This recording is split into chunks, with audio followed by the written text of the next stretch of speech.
Welcome to our 9-owner battle of the hockey pool guides. We have 45 guides fighting to see which will become this season's champion, and we are going to put them through over 32.6 million draft scenarios to find out. The structure of the battles is similar to those done in the past, both for the 9-owner and 8-owner battles. Of note, we start with the 5 qualification groups of 9 guides each. Those which do well move on to the semifinals, and if successful there, move directly into the finals. Those which do not make it into the finals in the first go get a second chance. One of those guides will earn the last remaining spot in the final event by surviving 3 different repechage battles. This initial battle was relatively close. The Hockey News roughly had 48,000 more wins than Pool Hockey.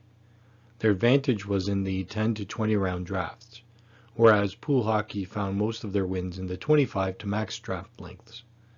Joining them in the semifinals as wildcards were Rotowire, Evolving Hockey, and ESPN.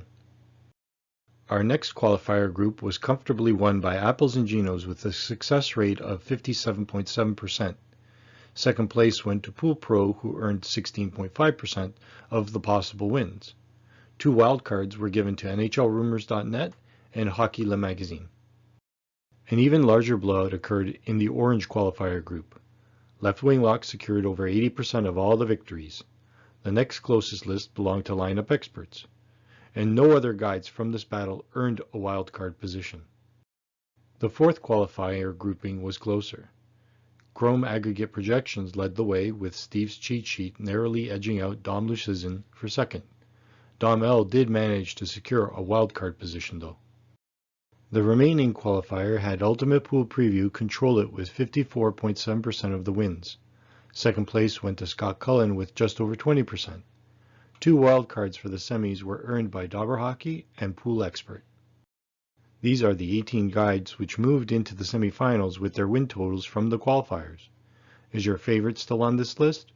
Will any of them improve on their performances to make it to the finals? Let's find out. Ultimate Pool Preview and Steve's cheat sheet scrapped it out for first and second. 2 wildcard positions in the finals were given to Dom L and NHLRumors.net. There was a tighter result in the second semifinal grouping. The Hockey News took the top spot again with many victories coming in the 10 to 20 round drafts. Left Wing Lock found it much more difficult this time, but it did take second place. The 2 remaining wildcards were taken by Crome Aggregate Projections and Apples and Ginos.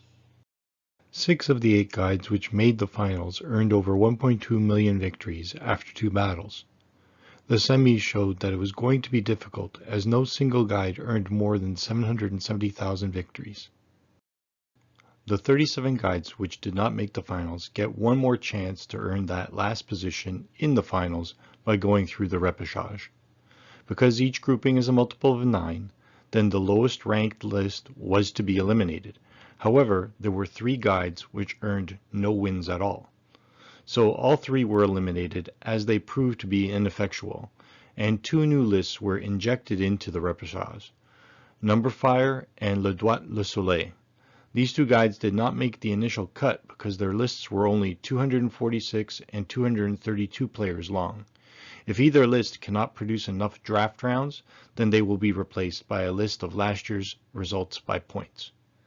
Last year's winner of the 9-owner battle of the hockey pool guides, McKeen's Hockey, has got a big hole to get out of. Let's see if they do. 6 guides, NHL Trade Rumors, TBFHL, 18 Skaters, Office Pools, The Sports Forecaster, and Pool Expert all moved into the repechage semifinals. The best of this lot was Office Pools with a 36.7% victory rate. Pool Hockey was the dominant list in this repechage qualifier. They, along with Steve Laidlaw, McKeen's Hockey, and CanadianSandGoggles, all continue to the next stage. In this battle, it was the replacement guide Le Droit Le Soleil which conquered all others. They did so by the skin of their teeth, going 31 to 32 rounds, which is awfully close to being ejected for not being able to draft enough rounds, which would be a shame to do considering how well they performed in this battle. Yahoo took second place by 900 victories over Bangers Fantasy Hockey. but Bangers qualified for the Repechage semifinals as a wild card, as did the Slate keeper. The last set of Repechage entrants saw lineup experts control this battle. Scott Cullen took second. Pool Pro and NHL's Pete Jensen advanced as wildcards. Here are what the semifinal entrants look like with their win totals only from the Repechage event. Well, Le Soleil was pushed to the edge of disqualification because of their list length. The vast majority of the drafts ran 31 to 32 rounds deep, but there were about 49,000 simulations which could only complete 30 rounds. I couldn't double count that set as the maximum draft length, but I couldn't replace them either. So this battle represented a total of 2.12 million scenarios instead of 2.17, which it should have generated. After all that was handled, it was Pool Hockey who won the grouping, with CanadianSandGoggles claiming second place. Le Soleil did manage to earn a wildcard position, as did Steve Laidlaw and Scott Cullen. The second Repechage semifinal ran normally, and it was Bangers Fantasy Hockey who won almost half of all the simulations. Second place was taken by Office Pools. The remaining wildcards went to Pool Pro and McKeen's Hockey. Heading into the Repechage finals, these are all the win totals of the 9 finalists. 4 guides earned over 1.2 million wins in the Repechage, but Pool Hockey was the top list, which didn't make it directly into the main finals. The question is if Le Soleil can pull off an upset, or cause any type of splitting to allow another guide to reach the top. Pool Hockey cruised to the win with 35.4% of all the victories and returns to the main event finals. Other than the results in the 10-round drafts, they were pretty consistent across the other draft lengths. Other guides like Bangers Fantasy Hockey, CanadianSandGoggles, and Office Pools could muster up wins in 1 or 2 specific draft lengths. Le Soleil did some damage across all the drafts, but it earned a win percentage closer to 10%. It might have ended differently for them if only they produced a longer list. Our main event finals have now been set. Listed are all the victories for each guide. Remember that the automatic and wildcard entries only had to go through 2 battles to get here. Pool Hockey has gone through 5. Another thing to note is that Luszczyszyn earned 42% of all their victories only when they had the first overall pick. Other guides which rely heavily on having the first pick to win are NHLRumors.net, Steve's Cheat Sheet, and Crome Aggregate Projections. The lowest rate belonged to Pool Hockey. On the one hand, you have to defend or win when you have the advantage. On the other, to become the champ, you have to be able to win when you don't have the first overall selection. We begin with the tail of the tape for Ultimate Pool Preview, who scored consistent amount of victories over all draft lengths, the weakest being the 30-round drafts. They did earn the lowest missed opportunity scores for the 200, 300, 400, 500, and overall ranges, but we will get to that analysis in another video. The Hockey News does extremely well in the short to mid-range drafts, and they carry that success into longer drafts. It shows with their very low dead last totals. Left Wing Lock is a little bit like Ultimate Pool Preview in that they are consistent in almost all drafts except for the 10 rounds. And opposite to the Hockey News, starting off poorly in the finals could cost them. Steve's Cheat Sheet is steady but not dominant with their win rates. They do stay out of last place, which helped them win the 8-owner battles and also earn the Kumite 28 belt. Apples and Ginos perform much better in longer drafts. The question will be how badly they hurt themselves with the short drafts in the finals. Chrome Aggregate Projections is a lot like Steve's Cheat Sheet, but with a little bit more of a propensity to end up in last. The winner of the Kumite 32 belt, Luszczyszyn, has got to change things here in the finals if they want to be named champion. NHLRumors.net is decent for the short to mid-range drafts, however they don't earn a single victory in the maximum ones. Like L, they too have to pull up their socks. And we end the tail of the tape with the Repechage winner, Pool Hockey. This will be their 6th battle in this tournament. Their preference seems to be in the 25-round drafts. They were the shadowboxing champion and winners of the Kumite 16 belt.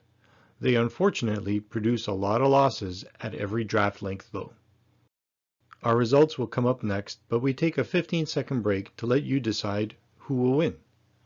We are looking for a list from Fantasy Vorp for this season.